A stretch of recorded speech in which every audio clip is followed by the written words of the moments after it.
Welcome to the Essentially You podcast. Dr. Megan Rossi, how are you doing today, girl? Brilliantly, actually. Feeling really good. Oh, I love it. What we're going to be talking about today is ways to optimize our gut health, but specifically to improve our mood, our hormones, our brain health, and most importantly, our metabolic health. I know a lot of people, when they think about metabolism, they don't think about how critical the gut plays a role there. And I know we're going to get into it.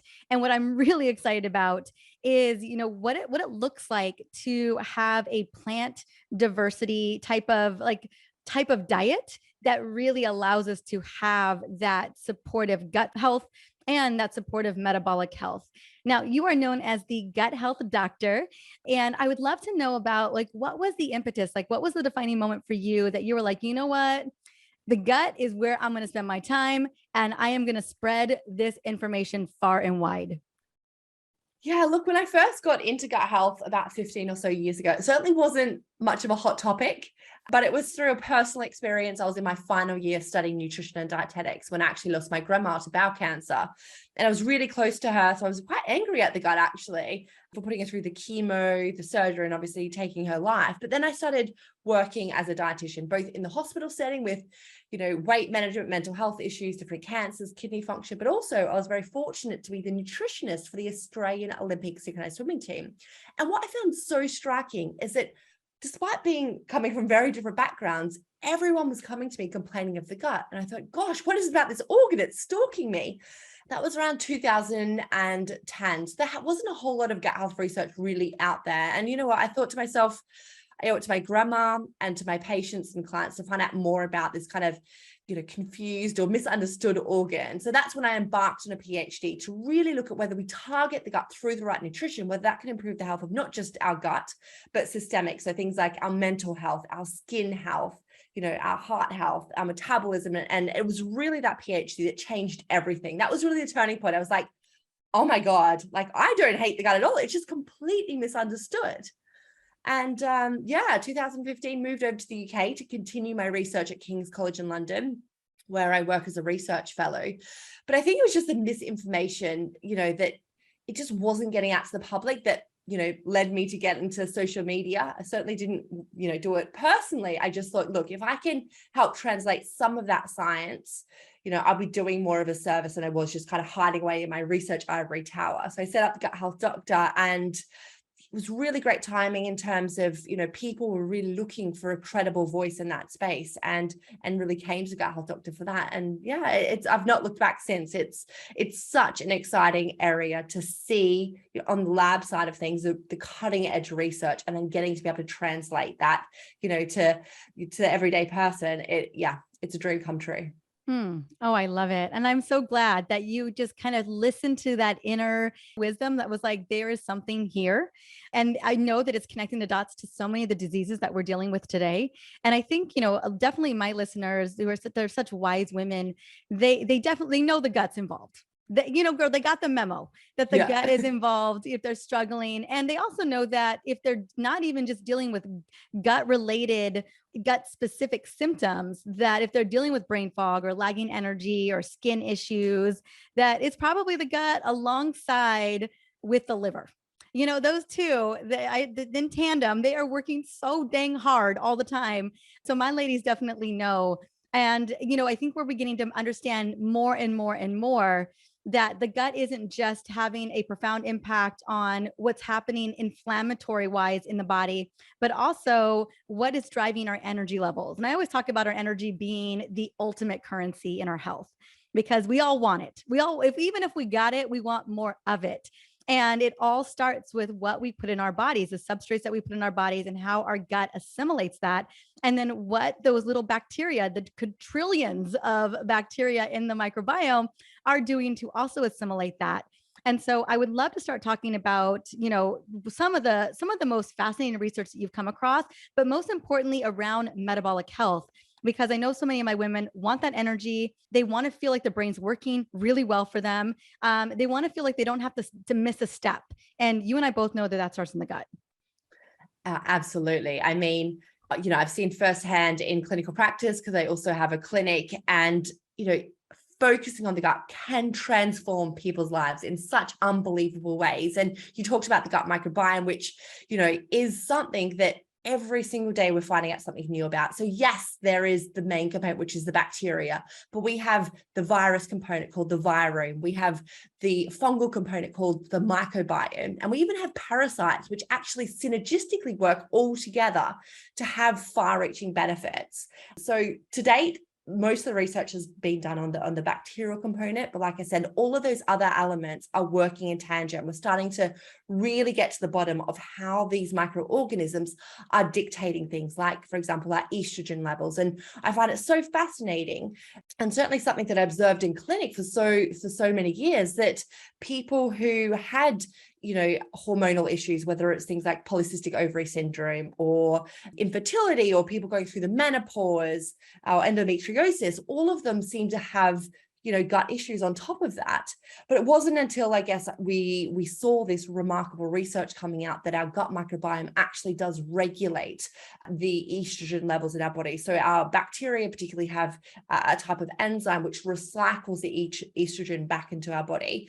And we see people with estrogen imbalances seem to be missing certain types of beneficial microbes. And I think, it's this research that explains why, one of these studies found that females going through the menopause, if they added more plants to their diet, they reduced their risk of hot flushes by around 17%. And I think it's important because one of the things I love so much is, yes, that hard science. I mean, I'm a scientist after all, but that important translation element, right? So when we talk about plants, I'm not just talking about fruit and veg. There is actually 6 different types of plant-based food groups. And in the new book, How to Eat More Plants, I talk about the super 6. So what I recommend is people think in their own diets, okay, what have I had something from each of the super 6 today? If not, okay, well, tonight, maybe I need to add in, one of the types of seeds to tick off that box. So the super 6 is your whole grains, your nuts and seeds, your fruit, your veg, your legumes, and your herbs and your spices. And each different category provides our gut microbiome with different types of fertilizers, so to speak. And that's certainly why we're starting to see, these clinical trials that show that people go on the paleo keto diet where they cut out one of these super 6 actually seem to be missing some key gut bacteria. And really it tends to narrow down some of the skill set of their microbiome. And, it kind of plays out what I'm seeing in clinic. People who do typically go in a restrictive way of eating, yes, in the short term, they may lose a little bit of weight just because they're narrowing down their diet.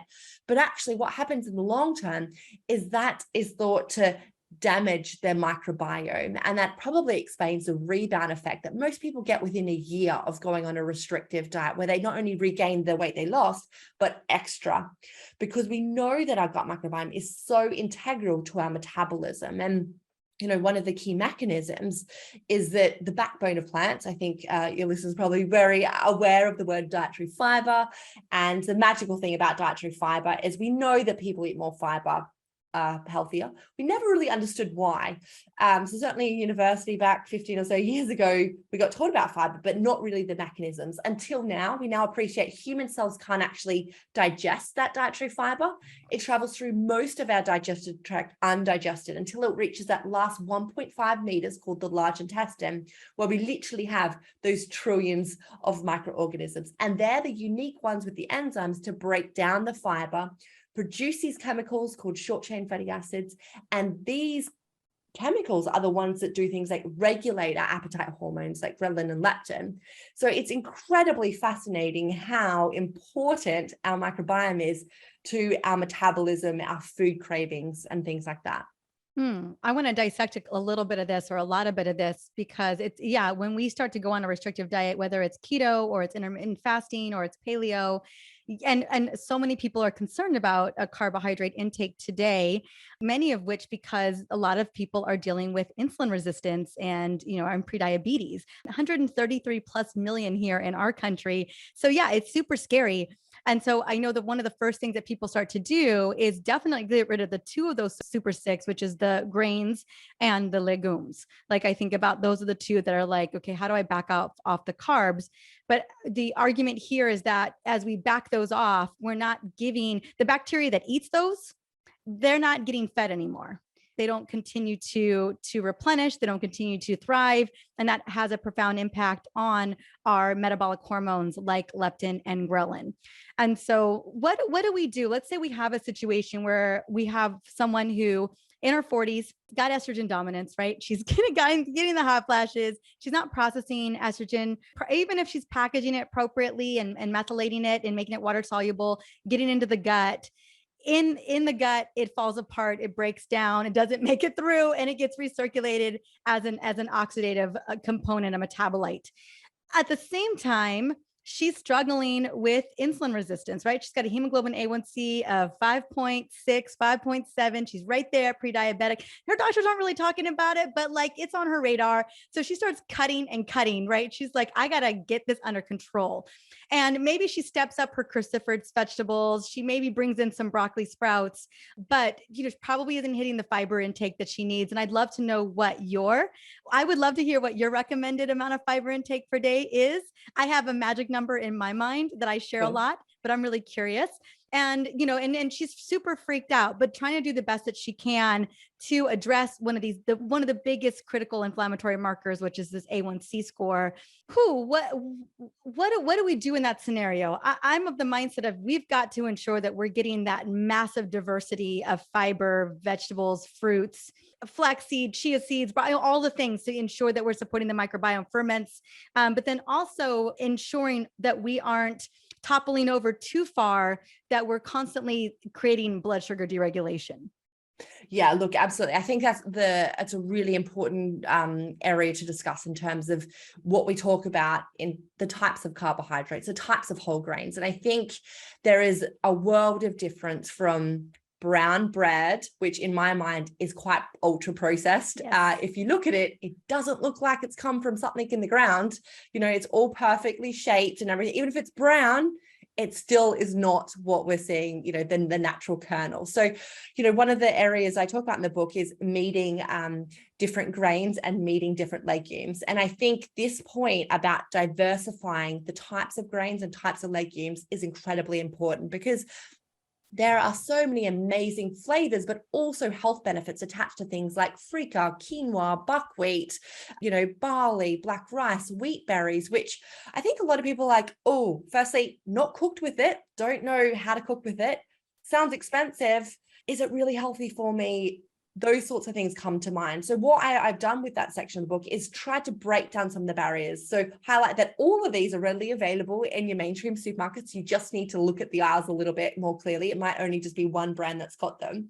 But also, and I talk about what are some really easy recipes you can switch them in for. So for example, with like a risotto, switch in, instead of having the rice, which is definitely going to spike your blood sugars, switch it in for whole barley. Not only does it make it that little bit nuttier, but it's much higher in fiber, which will therefore prevent that blood sugar spike as high that will occur with things like more of these, your more accessible carbohydrates. Yeah, exactly. And then, I talk about things like obviously how to cook with them, the flavor profile, and a little fun nutrient fact, which gets people a little bit more intrigued and go, oh, that's really interesting. Maybe I'll try that. And if you just think about, trying one of these a week as your goal, then you start to build a little bit more comfort with these different types of grains, as well as legumes. For example, like butter beans and black beans, they are so full of these prebiotics which feed the gut bacteria, again helping with the appetite regulation, and they're so accessible. They're so inexpensive.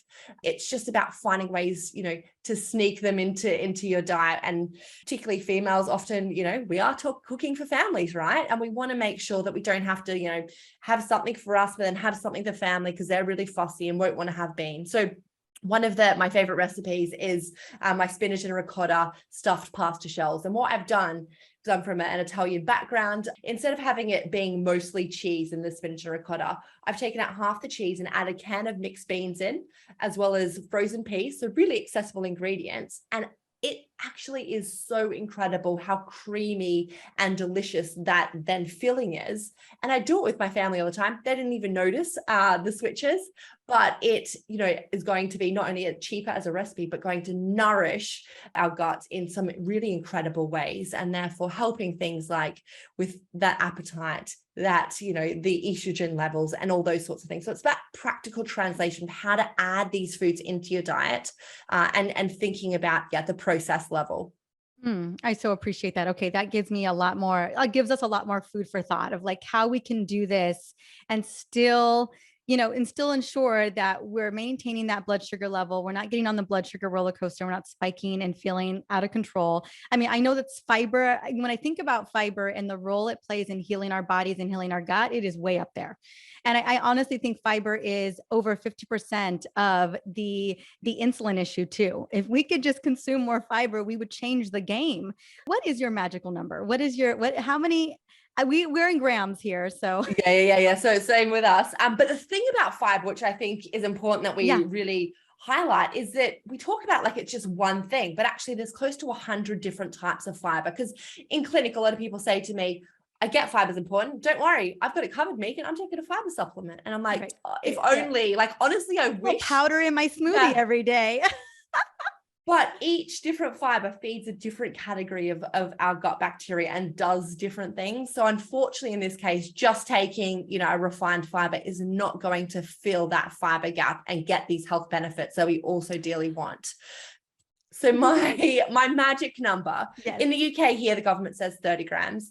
My magic number is 50 grams. Woo woo. We are right here. Same with me. 50 grams. 50. Amazing. Is that based? Maybe it's the same of a clinical trial called the SMILES trial. It's fascinating. It was like the first time we really saw that adding this diverse range of plants, the fibers, the super six into our diet, and again, not plants only, which we should touch on, can really have a measurable impact in people's mental health. And this study I talk about in the book, or you can Google the SMILES trial, it actually showed 32% reduction in people's depression scores. So after just 12 weeks, and that 32% reduction was clinical resolution of their depression. It wasn't just like a slight decrease. They were classified as no longer clinically depressed after that 12-week dietary fiber intervention. They started with moderate to severe depression. So not to say that, the fiber is going to cure everyone's depression, but that study is a landmark study to show that diet can have incredible impacts on these mental health conditions that, are so prevalent. Are so prevalent. Well, and so prevalent because there are root cause issues that are playing a major role here. One of them is the health of our gut. And when we have nations consuming an insane amount of processed foods and processed sugar all the time, and we're feeding the wrong bugs and we're killing off the right ones, it's no wonder that we are struggling with anxiety and depression and mood swings, menstrual issues. I mean, to me, it just makes so much sense. I always like to always think about this, Dr. Megan, is that I always think about what my future brain, what my future gut, what my future hormones, and even my precious diva mitochondria. They're so sensitive to what we eat. And so I always think, like, every time I look at my plate or every time I'm at the grocery store, and I want to talk a little bit about the diversity of plants and how we can really create that diversity on our plate every single day. And so I love our magic number is 50 grams, but I would love to know your magic number for the amount of diversity of plants that we should be aiming for every single week. And in the super six that you talk about, that it's not just fruits and vegetables. Like, people are just like, oh God, how do I get all these vegetables in? Everything that we do, we're shopping, we're eating with our fork, we're making food for our plate. Like, that is going to become your future something.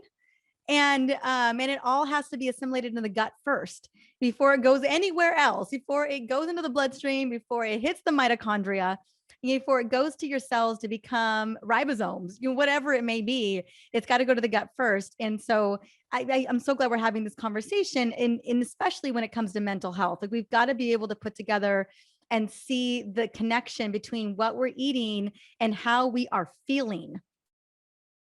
Yeah, amen to that. I mean, I don't think, well, certainly when I was studying dietetic, we weren't taught that. We were like, diet may have a bit of a role, but, let's not overstep, our guidelines or our boundaries. But now, thanks to the evolution of science and technology, allowing us to scope out what the bacteria are and what they're doing and the other microorganisms, I can now confidently say as an evidence-based clinician that this, it will change your life. Yeah, absolutely. I know I want to get into the nitty gritty because I think that's the problem that comes up. And I know you see this all the time in social, and the people that connect with you is, I love the number.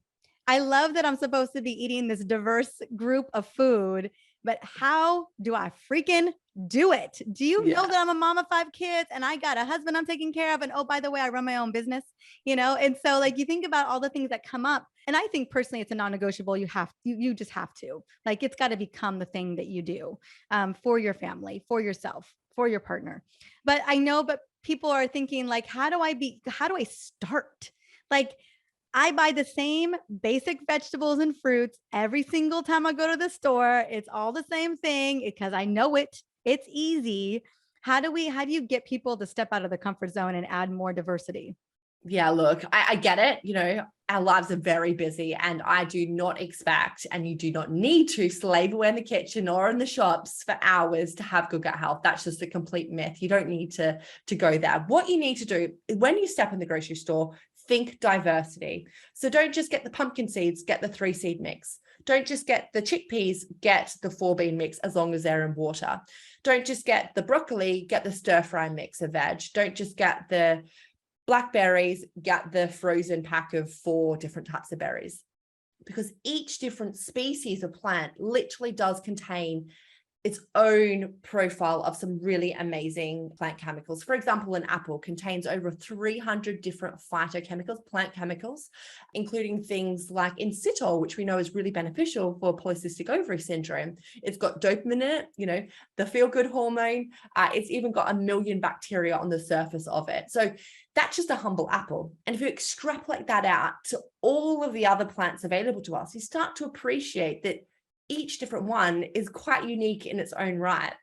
So I would say that's the number one thing I would get. If someone's like, oh, okay, I want to start doing this, what should I do? Next grocery shop, just think diversity, grab all those mixed packs of things, no extra cost or effort. And then from there, if you're feeling quite confident with that, it might be a case of literally writing down. And in the book, I've got a template of the Super 6 and how many you've had across the week. And it's really helpful to see, actually, I'm getting most of my 30 plant-based points a week. I give each plant gets its own point, except for herbs and spices. They only get a quarter of a point because the portions are usually quite small. Okay. I was going to say, I always thought, and this is just my, extrapolating what I was making up in my head, but I always thought that herbs packed a really big antioxidant punch.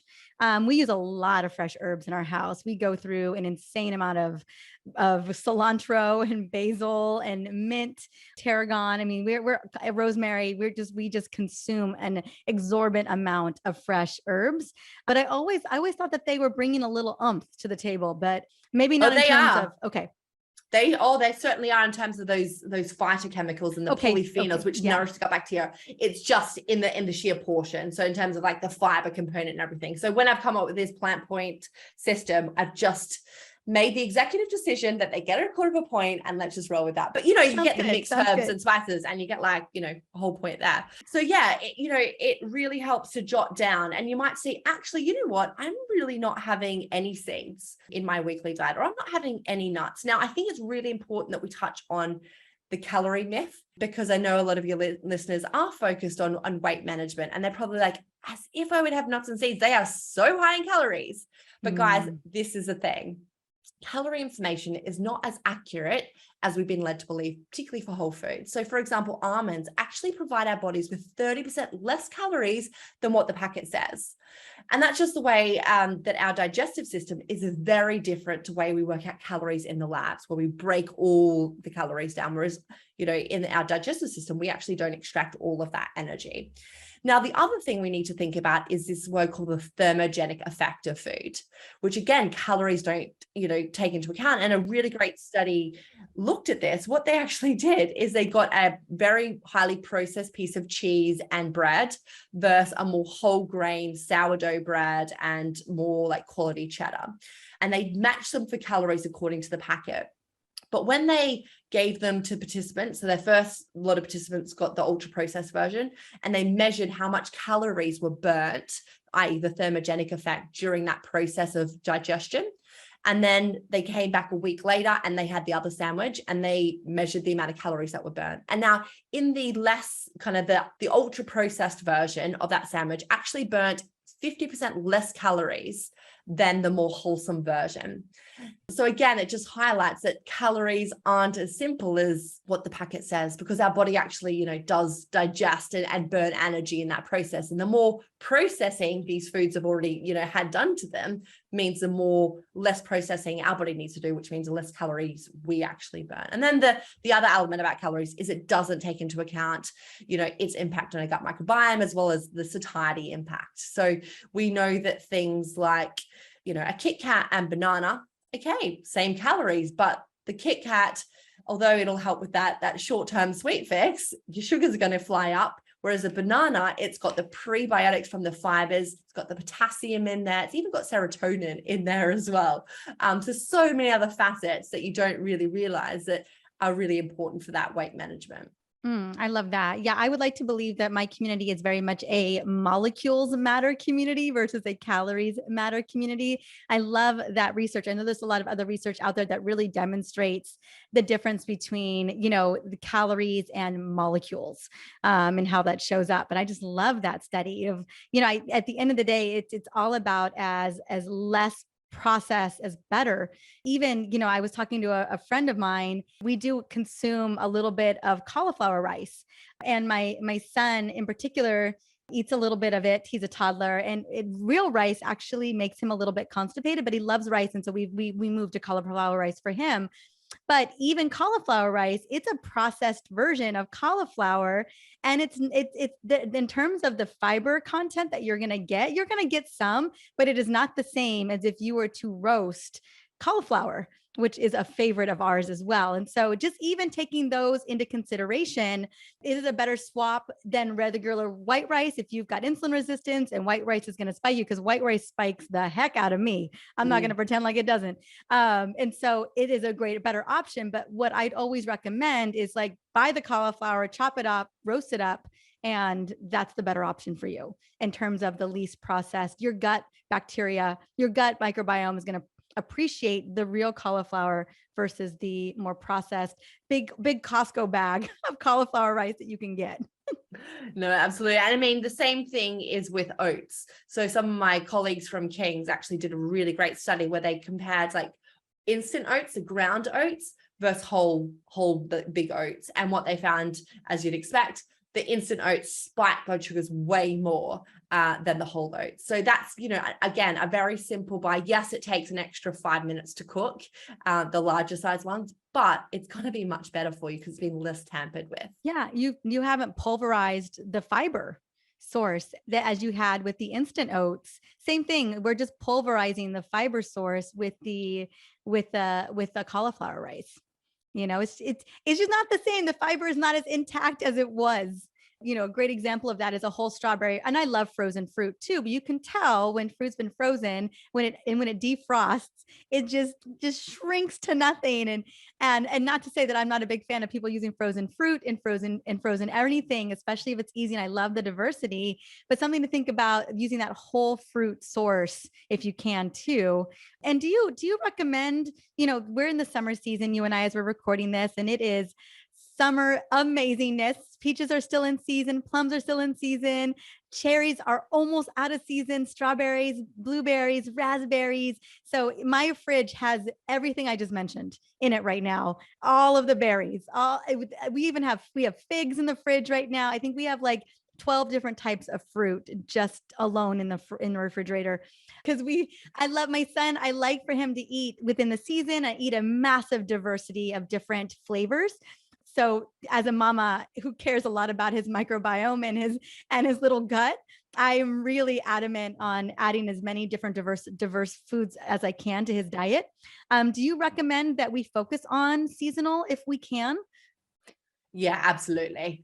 We do know that not only is it much cheaper, but typically it's going to be a more nutrient dense as well. So I'm a big fan of, buying in season. If you have to buy in bulk, freezing it, and you can, whip some out in a smoothie, in winter when you are missing those delicious flavors. But I mean, what I would say is that typically in summer, people go straight for the fruit, which is brilliant, but let's not forget about the other 5 of those super six. Yes. We want to make sure we get that diversity. And I think sometimes that message is lost in the, oh, look, I'm eating all like loads and loads of plants, but actually they're not getting something from the super six, and therefore forgetting some of your key gut bacteria's loves. Well, I think with the super six too is that a lot of a lot of this is bulk. We can save a lot of this too. I think, I don't know if fruits are its own category in the super six, but that we can still hit them, because not all of the super six is seasonal, like, yeah. Which is actually a win. Okay, I'm thinking about, like, I know that in the book, and you've guys seen the book behind you, there is recipes outside of even just strategies for how to incorporate more of the super six into our diets. Yeah, absolutely. I actually, I wrote the book when I was pregnant. So I was doing so much, testing of the different foods and made sure that all of them were super convenient, because I know that even whether you're a mum or not a mum, we've got busy lives. So most of the meals, can be done quite quickly. One of my favorites is the stir fry adventures, where it's, a stir fry for every night of the week in 10 minutes.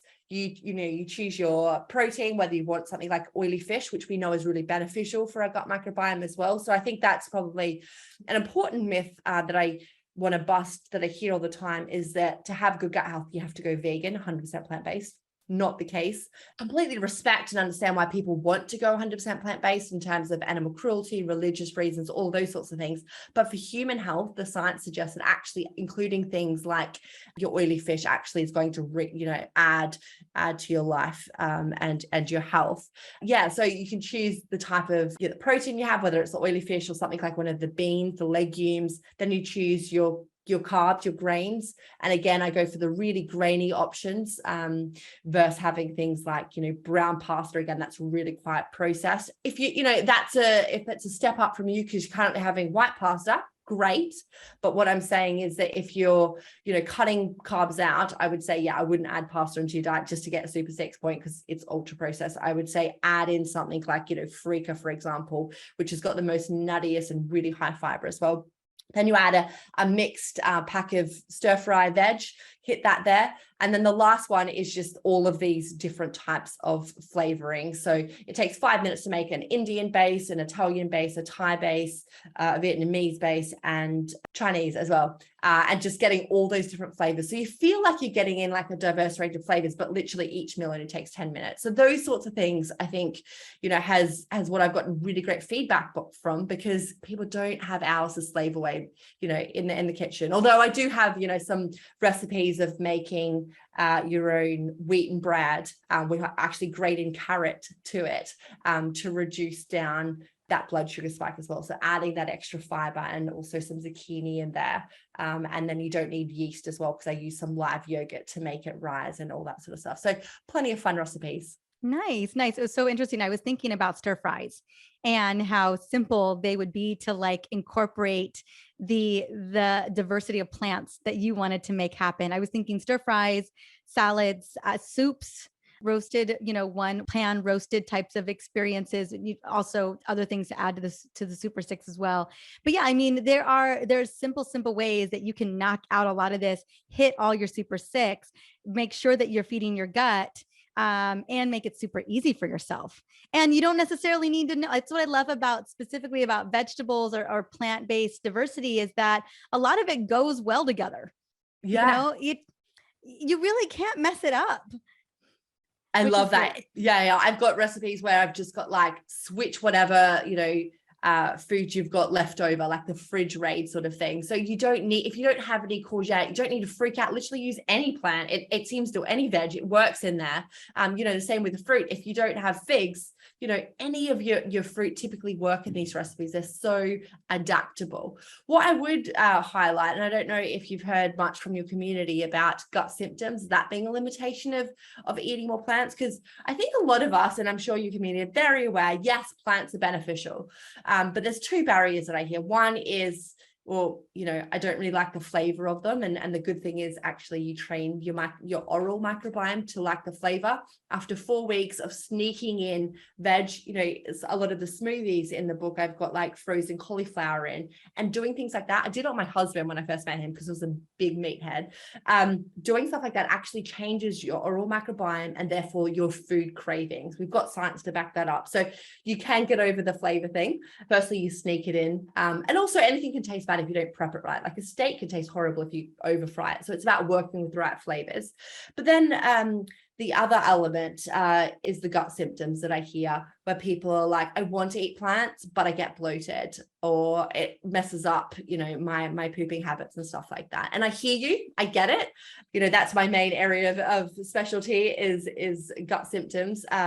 So what I've done in the book is actually have a sensitive gut, a menu plan and a protocol where I help you teach your body to be able to deal with them. For a short period of time, we restrict down some of these really fermentable types of fibers, which are beneficial for people who've got resilient guts. But if you've got a sensitive gut, it can cause a little bit of extra bloating. And for some people with things like IBS, it can cause cramps and stuff. So we definitely get you there in terms of adding them in, but we just add them quite slowly and prep your gut, and your gut over time learns how to be able to metabolize and more efficiently release some of the gas, because when our bacteria eats fiber, naturally it produces gas. It's completely fine, it's inert, it produces beneficial chemicals along with a little bit of gas. Now, if you've got a really healthy gut, non-stressed gut, what happens is most of that gas actually gets absorbed through your gut lining into your blood and you breathe it out. That's how breath tests work.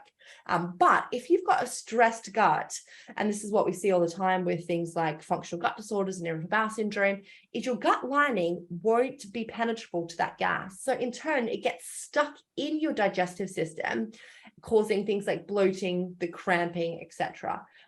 So we need to work on the two things, slowly reintroduce, and also help to relax that gut-brain axis.